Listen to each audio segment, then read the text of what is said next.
आज हम देखेंगे कूलाम का नियम।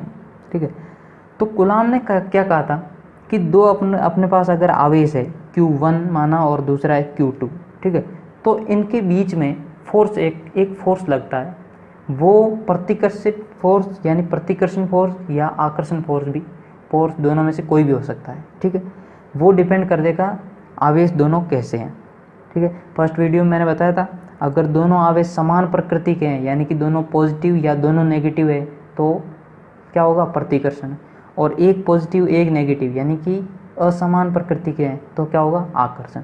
ठीक है, तो ये कूलाम ने कहा कि दो स्थिर आवेश है मान लो, तो उनमें एक फोर्स काम करता है।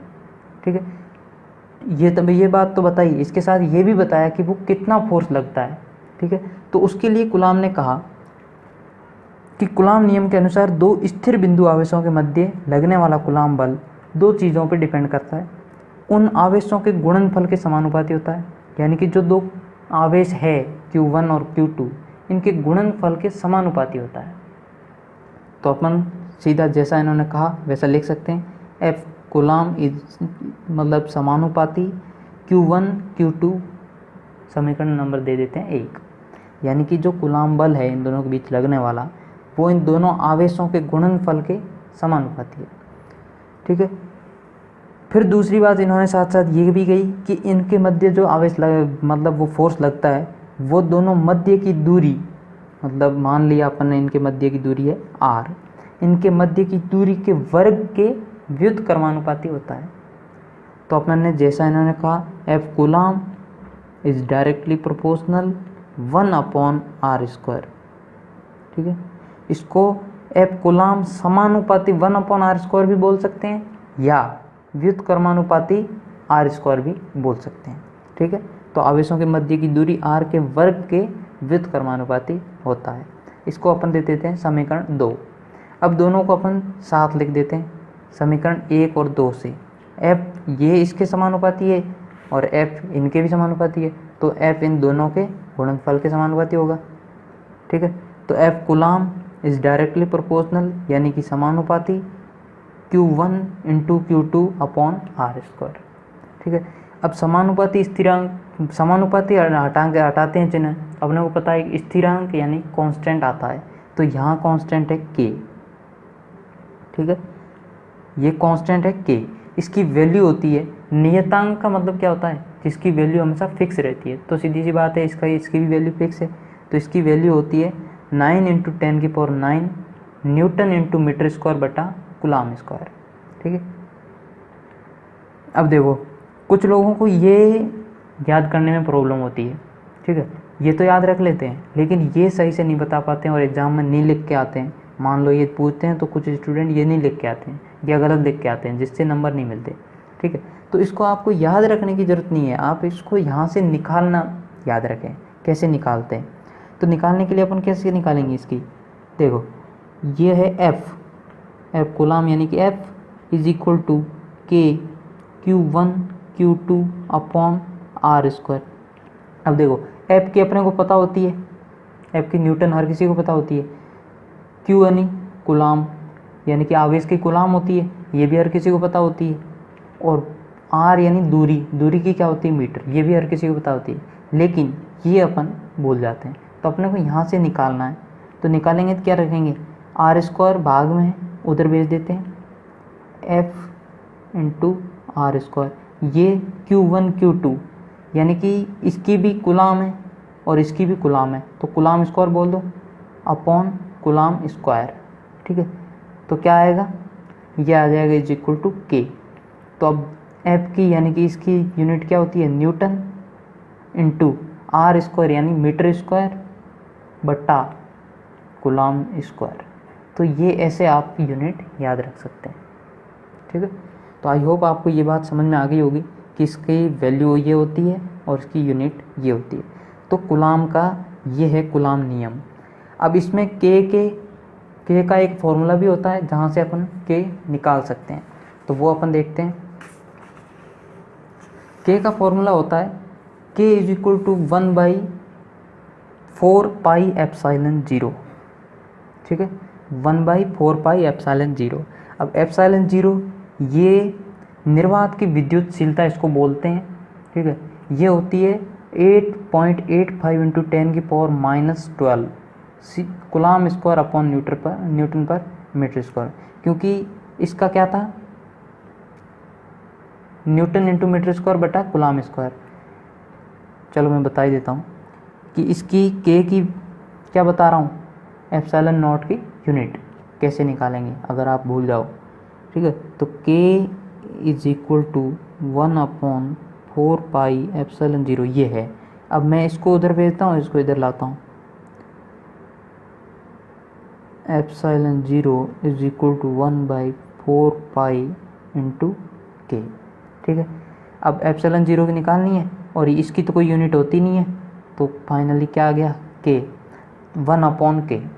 तो इसकी यूनिट क्या होगी, के की जो यूनिट होती है उसकी उल्टी, के की यूनिट होती थी न्यूटन इंटू मीटर स्क्वायर बटा कूलाम स्क्वायर, तो इसकी क्या होगी, कूलाम स्क्वायर बटा न्यूटन इंटू मीटर स्क्वायर, ठीक है। ये बात याद रह जाएगी, के का फॉर्मूला और इनमें ये इन दोनों की यूनिट, ठीक है। क्योंकि ये फ्रीक्वेंटली यूज होती रहती है और आप एग्ज़ाम में ऐसा यूनिट मान लो नहीं लिखते हैं तो आपको नंबर नहीं मिलेंगे, ठीक है। अब देखो ये हो गया, तो कूलाम नियम क्या हो गया, कूलाम बल सीधी सी बात है, ये हो गया F coulomb is equal to K into Q1 Q2 by R square. यहाँ के की वैल्यू आप ये भी रख सकते हैं। अब अपन देखते हैं यदि कोई एप्सिलॉन आर माध्यम उपस्थित हो तो कूलाम बल क्या होगा। अब ये तो होती है निर्वात या हवा बोल सकते हैं, ठीक है, उसके लिए ये बल होता है। लेकिन उसके बीच में कोई माध्यम अपन भर दे, मान लो कोई जल भर दिया या कोई धातु भर दी, ठीक है, तो कूलाम बल क्या होगा। मान लो ये Q1 है और ये Q2 है, इन दोनों को मैं अपन ने पानी में रख दिया तो कूलाम बल कितना लगेगा, ये बात अपने को देखनी है। तो कूलाम ने ये बताया कि एफ कूलाम माध्यम यानी कि कूलाम बल किसी माध्यम के अंदर इज इक्वल टू 1/4πε0, 1/4πε0, ये तो निर्वात के लिए होता ही है, इनटू और आ जाता है एप्सिलॉन आर जो कि निर्वात की क्या होती है, सॉरी उस माध्यम की विद्युतशीलता, into Q1 Q2 by R square, ये तो आता ही है, ठीक है। तो फॉर्मूले में क्या चेंज हुआ है, सिर्फ एप्सिलॉन आर गुणा हो जाएगा, ठीक है। ये होता है किसी माध्यम के लिए। अब epsilon R, epsilon naught, epsilon R, इन दोनों के गुणनफल को बोलते हैं एप्सिलॉन, ठीक है। Epsilon is equal to epsilon naught epsilon R. Epsilon होता है माध्यम की निरपेक्ष विद्युतशीलता। अब कुछ लोगों को इसमें डाउट रहता है निरपेक्ष कौन सा होता है और सापेक्ष कौन सा होता है, ठीक है। तो एप्सिलॉन जो होता है वो होता है माध्यम की निरपेक्ष विद्युतशीलता और एप्सिलॉन आर जो होता है वो होता है माध्यम की सापेक्ष विद्युतशीलता और एप्सिलॉन नॉट होता है निर्वात की विद्युतशीलता, ठीक है। तीनों में डिफरेंस आप ध्यान में रखें। तो फाइनली ये आ गया अपने पास, क्या किसी माध्यम दे दूं तो अपने पास एक रिलेशन आ जाएगा, एफ माध्यम इज इक्वल टू एफ निर्वात बटे एप्सिलॉन आर, ठीक है। यानी कि माध्यम में जो कूलाम बल है वो निर्वात में कूलाम बल में जो उसका माध्यम की जो विद्युतशीलता उसका भाग देने पे आएगा, ठीक है। तो माध्यम में कूलाम बल एप्सिलॉन आर गुना कम हो जाता है। अगर कोई माध्यम बीच में भर दिया जाए एप्सिलॉन आर विद्युतशीलता का, तो उसमें जो बल होगा वो निर्वात से एप्सिलॉन आर गुना कम होगा, यानी कि एप्सिलॉन आर का भाग लग जाएगा, ठीक है। तो ये था कूलाम बल, ठीक है, ये थी इसकी कूलाम बल की थ्योरी। अब अपन कुछ एग्जाम्पल देखेंगे। तो एग्जाम्पल से पहले कुछ डेटा है जो मैं आपको बता देता हूँ, जो आपको सीधे भी पूछे जा सकते हैं लेकिन कॉम्पिटिटिव एग्ज़ाम में तो ज़रूर पूछे जाएंगे, बोर्ड में भी पूछे जा सकते हैं, ठीक है। तो निर्वात की विद्युतशीलता होती है 1, यानी कि एप्सिलॉन आर की।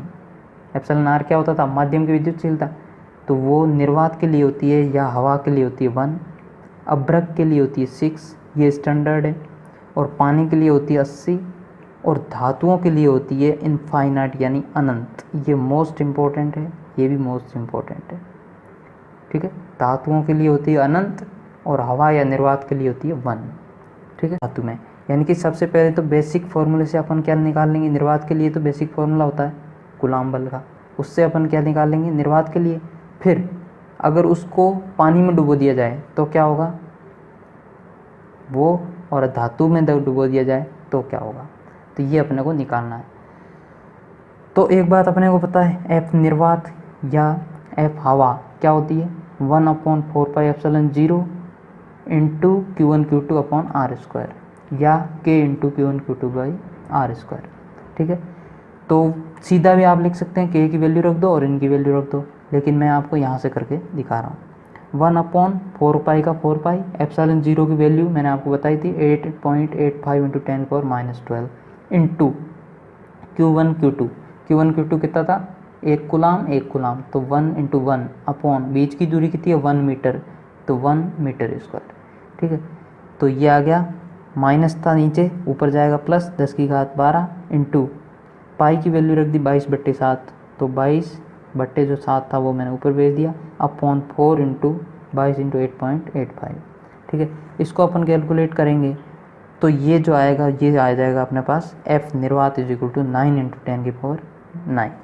ठीक है, अगर यहाँ से सीधे करते तो वैसे आ जाता सीधा ही, क्योंकि के की वैल्यू कितनी होती है 9 into 10⁹ into Q1 1 into Q2 1 upon 1 का स्क्वायर, तो ये तो पूरा 1 ही हो गया, तो 9 इंटू 10⁹। तो आप सीधा भी कर सकते थे इतनी कैलकुलेशन ना करके, लेकिन क्या है मैंने आपको समझाने के लिए, मान लो ऐसे ये वैल्यू दे रखी हो तो ऐसे कैसे निकाल सकते हैं।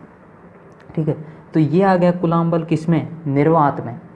अब अपने को पूछा है पानी में, यानी कि इस सिस्टम को अपन पानी में रख दें, यानी इस निकाय को पानी में रख दें तो कूलाम बल कितना होगा।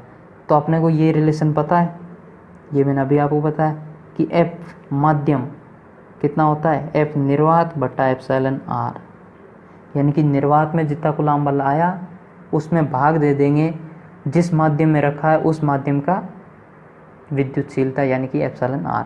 तो अपने को पता है पानी में रखा है तो पानी का होता है 80, अभी मैंने बताया था, तो 80 का भाग दे देंगे इसमें, तो अपने पास क्या आ जाएगा पानी के लिए, जो कि आएगा 1.11 इंटू 10⁸ न्यूटन, क्योंकि बल को यानी फोर्स को किस में नापते हैं न्यूटन में, तो यहाँ इकाई आएगी न्यूटन। अब एक बात मैं आपको बता दूँ, कोई भी न्यूमेरिकल आए एग्ज़ाम में हमेशा इकाई ध्यान में रखें, इकाई आप लिखना कभी भी ना भूलें, मोस्ट इम्पोर्टेंट होता है। अगर आप ये वैल्यू गलत भी लिख दोगे ना थोड़ी बहुत पॉइंट में तो भी आपको नंबर मिल जाएंगे, लेकिन इकाई नहीं लिखी ना आपको नंबर नहीं मिलने। ठीक है, क्योंकि फिजिक्स का टीचर हमेशा ये देखेगा कि आप फिजिक्स पढ़ रहे हो और आपको इकाई का भी नहीं मतलब आपको इकाई का भी नहीं पता। ठीक है, तो वो नंबर काटेगा, इसलिए इकाई आप हमेशा लिखें। ठीक है, फिर है तीसरा धातु में कूलाम बल। धातु में वैसे ही जैसे यहाँ निकाला वैसे यहाँ निकाल लेंगे, तो कैसे निकालेंगे F धातु इज इक्वल टू F निर्वात बटे एप्सिलॉन R ऑफ धातु, यानी कि धातु का एप्सिलॉन R। तो अपने को पता है धातु का एप्सिलॉन R होता है अनंत। ठीक है, तो किसी में अनंत का भाग देने पे क्या आ जाता है वो 0, तो जो धातु में अपन उस सिस्टम को रख देंगे तो कूलाम बल कितना लगेगा 0 न्यूटन। ठीक है, एक और एग्जांपल देखते हैं। दो समान गोले जिन पर विपरीत परंतु असमान आवेश एक दूसरे से 90 सेंटीमीटर दूर रखे जाते हैं। ठीक है, इनको आपस में स्पर्श कराकर पुनः उतनी ही दूरी पर रख दिया जाता है तो वे एक दूसरे पर 0.025 न्यूटन बल लगाते हैं, तो दोनों पर अंतिम आवेश कितना होगा। ठीक है, तो इसमें कंसेप्ट ये है, क्वेश्चन आप ध्यान से पढ़ लें एक बार फिर। कंसेप्ट हमेशा आपको इसमें यह याद रखना है, स्पर्श करने वाले में कि टच करके वापस दूर दूर रख दिया जाता है, ऐसा कोई भी क्वेश्चन आए तो कंसेप्ट ये है कि दो समान गोलों को, अगर गोले एक जैसे हैं, अगर एक जैसे नहीं है फिर ये नहीं लगेगा। ठीक है, और आपको लगभग यही पूछते हैं एक जैसे वाला ही, क्योंकि वो अलग अलग वाला नहीं पूछेगा कभी भी, क्योंकि उसमें अपन नहीं पता कर सकते कि कौन सा गोला कैसा है, वो कितना ले रहा है। ठीक है, तो हमेशा समान का ही देगा। तो जब समान गोले होते हैं, ठीक है, और उनको स्पर्श कराया जाता है तो कुल आवेश हमेशा आधा आधा बढ़ जाता है। ठीक है, ये कंसेप्ट आपको ध्यान में रखना है कि जब स्पर्श कराया जाता है समान गोलों को तो आवेश हमेशा आधा आधा बढ़ जाता है। तो अब अपने को पता लग गया कि उन पे आवेश कितना कितना है। तो अपन सीधा फॉर्मूला लगा लेंगे, क्योंकि कूलाम बल अपने को दिया हुआ है, ठीक है, उनके बीच में कूलाम बल दिया हुआ है। तो कूलाम बल दिया हुआ है तो सीधी सी बात है कूलाम बल का फॉर्मूला लगाएंगे, तो F इज इक्वल टू के Q1 Q2 by R square. अब अपने को पता है Q1 Q2 दोनों बराबर है, तो अपन ने मान लिया कि टोटल आवेश, लास्ट में अपने को पूछा क्या है, तो दोनों पर अंतिम आवेश कितना होगा, तो मान लिया आपने कि अंतिम आवेश Q होगा। अब दोनों में Q तो बराबर होगा क्योंकि बराबर बंटा था, तो मान लिया Q1 is equal to Q और Q2 is equal to Q। तो इनकी जगह रख देते हैं, तो ये आ जाएगा K इंटू Q1 की जगह Q, Q2 की जगह Q, तो क्या हो जाएगा Q स्क्वायर बट्टा आर स्क्वायर, ठीक है। तो ये अपने को दे रखा है कितना बल लग रहा है, 0.025 newton is equal to K की वैल्यू रख दी, Q स्क्वायर बट्टा ये रख दिया। तो यहाँ से अपने